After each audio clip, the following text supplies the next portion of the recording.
Naitwa Askofu Stefano Musomba OSA, ndio askofu wa Bagamoyo, jimbo ambalo lilizinduliwa rasmi hapo tarehe 4 Mei mwaka 2025.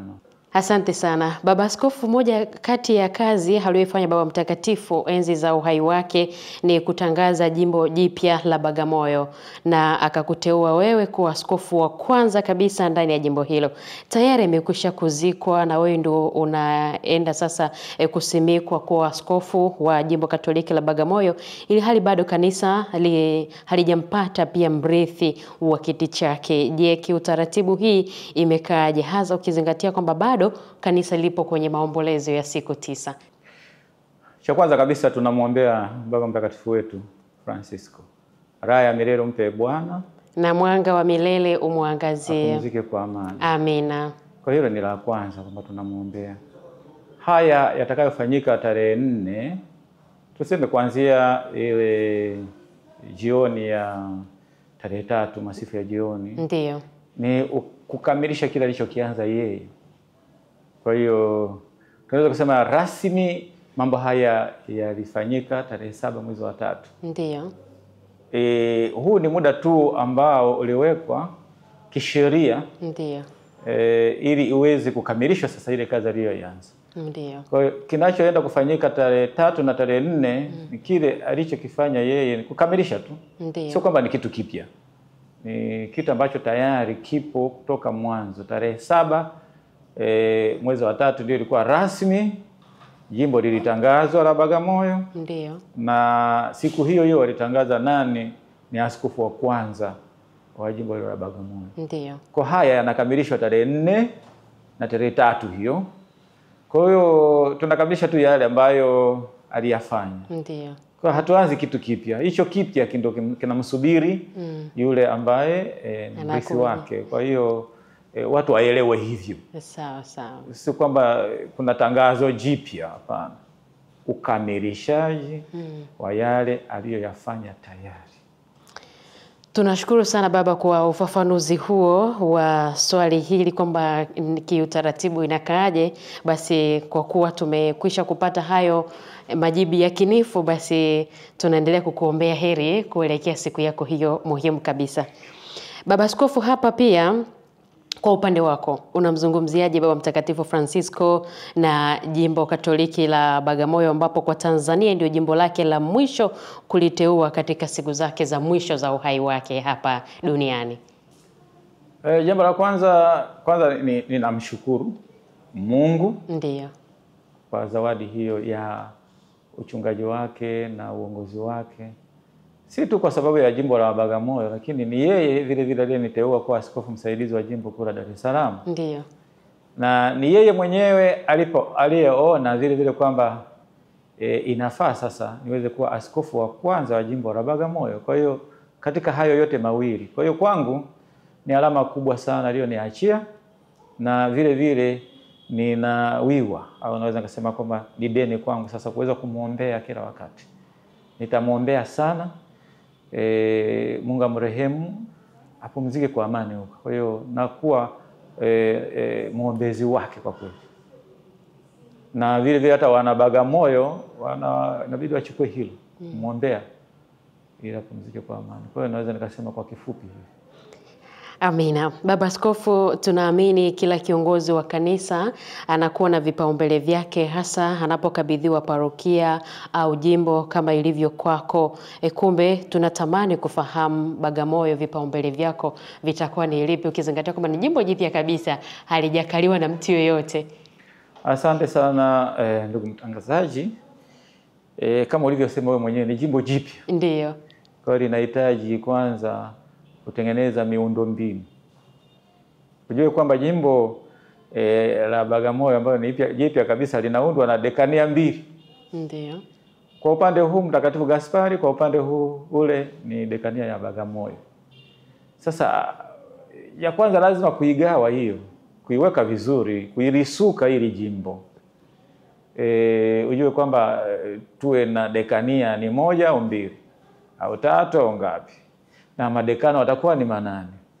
Na baada ya hapo tupate sasa naibu askofu au anasema vika general VG. Tupate vika wa watawa kwa upande wa watawa. Tupate katibu, tupate vile vile uongozi wa idara mbalimbali, walei, miito, vijana, mawasiliano, vyote hivyo lazima iwepo hivyo. Kwa sababu havipo sasa tuwezi kusema na tulikuwa huko ndio, lakini tulikuwa kwenye jimbo hili, jimbo mama, na wale wengine walikuwa kwenye jimbo mama kule. Kwa hiyo sasa lazima haya yote yaangaliwe kwa umakini wake. Tuunde vile vile halmashauri ya walei jimbo. Na vile vile tuangalie namna la kuweza kuliendesha jimbo. Hata tulikotoka tuwe nategemeza jimbo au shukrani ambavyo vitatusaidia tuweze kama mimi mwenyewe mbali vile vile nilikuwa sasa kama ni wa kwanza lazima tutembelee kila parokia. Niweze kupata ripoti ya kila parokia, nijue inaendaje na vigango vingapi na jumuiya ngapi. Halmashauri ya walei wanawaza vipi na vipaumbele vyao ni vipi, lazima nivijue. Alafu katika hayo yote basi tukiongozwa na ile ambayo ni kauli mbiu ambayo ninayo nimeichagua. Kwa hiyo hiyo ndio itaongoza. Nimechukua katika Injili ya Yohane sura ya 17 ile sala ya kikuhani, ili wawe na umoja. Kwa hiyo ndio itaniongoza. Kwa hiyo cha kwanza ni hicho sasa vile vile kwamba tuweze kuwa sasa na umoja. Ili tuweze kuwa na umoja tuwe na upendo, ushirikiano. Kila mmoja aone kila anachokifanya ni cha kwake. Sio kwamba ni kwa ajili ya mtu fulani, hapana, ni kwa ajili yetu kuliendesha jimbo hili. Alafu kitu kingine sasa kuangalia kwamba pamoja na kwamba ni jimbo la 36 lakini vile vile tujue kwamba ni mlango wa imani katika kanisa la Tanzania. Sasa kama ni mlango wa imani na sisi tuko pale, uwe mlango kweli kweli. Kwa tuwe wa kwanza kushuhudia imani hiyo. Ili watu wanapotujia pale wasije wakaiacha imani pale, watajirike katika imani pale tulipo. Na kwa sababu ya kukiangalia kituo kile kama cha hija, basi kukiendeleza kwa mtindo huo ukionekane kweli ni cha hija na watu waweze kuja pale. Kwa hiyo mambo yote hayo, mambo mengi sio moja tu. Kwa hiyo kwa ufupi naweza kusema hivi, maana nikianza kuendelezea nikaweza kaelezea mengi sana. Ndiyo. Kwa hiyo vipaumbele vyangu ni hivyo kwanza. Kwa hiyo kuliunda jimbo. Ndiyo. Katika mambo mbalimbali. Pili vile sasa kuliendeleza jimbo, hiyo ni muhimu. Baba Askofu, tunakushukuru sana. Baba Askofu, tukiendelea hapa, wewe sio mgeni katika urika wa maaskofu. Ni changamoto zipi umewahi kuzikabili na ambazo kwa namna moja ama nyingine zimeweza kuwa mwalimu mzuri sana kwako katika kuliongoza jimbo Katoliki la Bagamoyo? Nikisema ni changamoto, si niseme changamoto, si niseme ni nini, lakini kwa ujumla tuongelee sana hiyo. Tunajua kwamba unapochaguliwa au unapoteuliwa kuwa askofu basi ni mchungaji. Na najua kwamba ni kazi ngumu, ni kazi ambayo inahitaji sana kujitoa bila kujibakiza. Na kwa sababu hiyo, hilo siwezi kusema ni changamoto, ni sehemu ya utume. Ni sehemu ya utume ambayo inabidi uichukue na uiweke vizuri. Unajua kwamba ukilalamika unaweza kuhatarisha afya yako. Kwa hiyo unapokea na unajua kabisa kwamba ni kwa neema ya Mungu niyafanye hayo yote. Lengo ni kuwapeleka watu wa Mungu. Watakatifuze hawa watu, wafundishwe hawa watu, waongoze hawa watu. Ndio lengo kubwa. Katika njia hiyo basi lazima tutajua kama sisi binadamu. Kama binadamu basi binadamu wetu tunaweza kusema kwamba kila mtu ni wa pekee mbele ya Mwenyezi Mungu. Kuna yeye ambaye ni photocopy ya mwenzake. Na kama kuna ambaye ni photocopy ya mwenzake, lazima tuchukuliane. Lazima tuvumiliane. Lazima tuwe na subira katika yote. Kwa hiyo si yaweke kwamba michangamoto zaidi, ileke katika upande wa chanya zaidi katika kuongozana na kuvumiliana ili tufikie utakatifu. Ndio Mungu anayetuita tuwe watakatifu.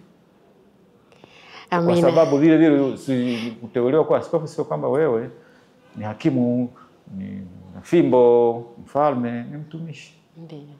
Kwa hiyo hiyo tunaichukulia kwa mtindo huo. Kwa kweli changamoto hizo ni za kawaida ambazo zinaweza kujitokeza. Haya, mtazamaji, changamoto ni za kawaida, ni lazima tuvumiliane, tuchukuliane ili mambo mengine yaendelee kusonga mbele. Tunakushukuru sana Baba Askofu kwa kutujibia swali hilo, lakini pia kwa kutusaidia pia sisi watazamaji kuelewa kwamba changamoto zipo, na kwa sababu wote hatujaumbwa sawa, basi tuna kila sababu ya kuchukuliana. Tukihitimisha hapa, ni utusaidie kwa uzoefu, tunasema kwamba mtu anapokaa sehemu fulani hivi kuna kitu anakipata. Utusaidie uzoefu uliochota kutoka jimbo kuu la Dar es Salaam. Je, unakutosha kuliongoza jimbo Katoliki la Bagamoyo au majimbo yanatofautiana? Jambo la kwanza ujue kwamba sana historia yangu vile vile. Ujue baada ya kupata tu upadri, wale ambao naweza kwamba wamenilea kiuchungaji, kiutume ni jimbo kuu la Dar es Salaam. Kwa sababu nakumbuka kabisa baada ya upadri mwaka 2003, jimbo langu la kwanza kufanya kazi ni jimbo kuu la Dar es Salaam. Nilipotoka masomoni nilienda Morogoro, nikaa mwaka mmoja tu kama mlezi. Lakini mwisho wakati nilirudishwa tena jimbo kuu la Dar es Salaam. Kwa hiyo nimekaa sana Dar es Salaam, naweza kusema na nimejifunza utendaji, hasa ushirikiano, hasa upande wa mapadre. Uwezo kutofautisha kwamba huyu ni mtawa au ni nani, lakini wote hawa wako pamoja, wanalijenga jimbo kuu la Dar es Salaam, kila mmoja katika nafasi yake na katika kipaji alicho nacho. Nimeyaona hayo. Najua kwamba jimbo la Bagamoyo vile vile lina watawa na mapadri wa jimbo. Kwa wote hawa lazima tuungane, tujue tuko katika kanisa moja takatifu Katoliki la mitume. Kwa hiyo tulijenge jimbo letu. Uwe mtawa, uwe wa jimbo, wote uwe yote mlei, tufanye kazi kwa ushirikiano. Vile vile nikiangalia upande wa kujitegemea, maana tujue kwamba siku hizi sina tuna wafadhili kwamba tunaenda kuchukua hela sehemu fulani ili tuziweze kutusaidia, hapana. Kwa hiyo lazima kujitegemea, na nimeona hilo katika jimbo kuu la Dar es Salaam. Kuweza kuamsha sasa ari ya waumini waweze kuwa na moyo huu wa kutegemeza jimbo. Kwa hili nabeba kwa sababu ni mtoto wa Dar es Salaam, naweza nikasema. Kama nilivyosema, nimeundwa hapa kitume. Kwa hiyo lazima naenda jimbo la Bagamoyo ni Dar es Salaam, naweza nikasema. Kwa hiyo nimeubeba Dar es Salaam kama mtoto wa Dar es Salaam. Na kinachofurahisha vile vile sio kama nimeenda peke yangu, nimeenda vile vile na wenzangu wa Dar es Salaam. Kwa kuna parokia za nguvu kabisa kutoka jimbo kuu la Dar es Salaam zinaingia Bagamoyo. Kwa hiyo ni faraja kubwa sana. Kwa hiyo hapo mambo mengi za kujitegemeza jimbo, namna ya kuishi hasa katika ushirikiano na upendo bila kuwa na ubaguzi wowote. Na ndio maana kwa sababu jimbo lina sura mbili, ndio maana nimechagua kauli mbiu hiyo, ili wawe na umoja. Tuwe na sura moja. Sura mbili nikimaanisha kwamba sura ya Dar es Salaam na sura ya Morogoro. Wawe na sura moja ili wawe na umoja. Kwa hiyo kifupi naweza nikasema hivi. Una lolote la kuambia wana Dar es Salaam, lakini pia kwa jimbo jipya ambalo unaloenda kwa Bagamoyo? Naweza nikasema kwanza kwamba kwa Dar es Salaam nawashukuru. Na kwanza Mhashamu Baba Askofu Mkuu Mwadhama Polycarp Kardinali Pengo, pacha wangu Mhashamu Baba Askofu Henry Mchamungu. Tumefanya kazi vizuri sana kama ndugu, kama jamii moja, kama familia. Tumeshirikishana magumu, vile vile maendeleo, shirikishana furaha, hata huzuni. Kwa hiyo hata ukituona tukitaniana unaweza ukashangaa kwa sababu jamaa vipi wanataniana kama vipi? Hivi pale nani mkubwa, askofu mkuu au nani? Yaani kama ndugu. Kwa hiyo tulimuona Mhashamu Baba Askofu Mkuu baba yetu. Lakini sio yule wa kuogopa kwamba natupiga viboko, hapana. Baba mwenye upendo, Kwa sababu hiyo nawashukuru katika hilo, na pamoja na kuwashukuru sio kwamba ndio nasema kwa heri jamani tutaonana tena. Hapana. Bado mimi ni mtoto wa Dar es Salaam. Kwa hiyo muda mwingine nitaweza nikafika hapa. Na uzuri wenyewe sio kwamba jimbo la Bagamoyo liko nje ya jimbo kuu la Dar es Salaam, metropolitan ya Dar es Salaam. Metropolitan ya Dar es Salaam. Na tena mimi ndio mtoto wa karibu wa Dar es Salaam. Kwa mtoto ni mtoto kwa baba. Kwa hiyo ndio kwa upande wa Dar es Salaam. Morogoro ninafahamu vile vile kwa sababu nimefanya kazi nao. Kwa mfano parokia mojawapo ile nimefanya kazi sana. Parokia ya Bwawani, Mtakatifu Agustino Bwawani, nimefanya kazi sana pale. Kwa sio kwamba ni mgeni wa Morogoro, ninafahamu mazingira vile vile. Na kwa sababu hiyo ninapoenda pale nitawapokea wa Morogoro, tuchape kazi.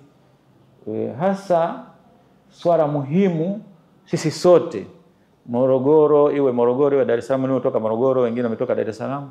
Lakini sisi sote tutambue kwamba tunacho kivuli, sio tukakimbia kivuli chetu.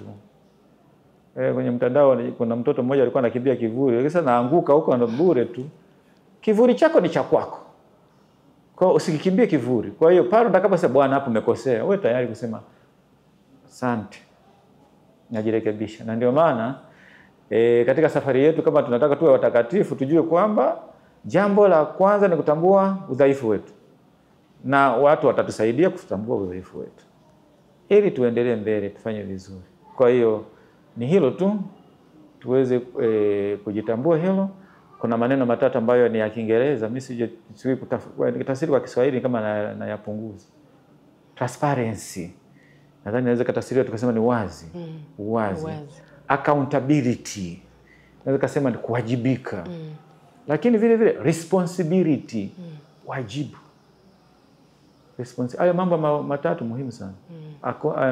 Transparency, accountability na responsibility. Haya maneno matatu naweza kusema ni nguzo tatu zitakazo tuongoza kuliendeleza jimbo letu la Bagamoyo.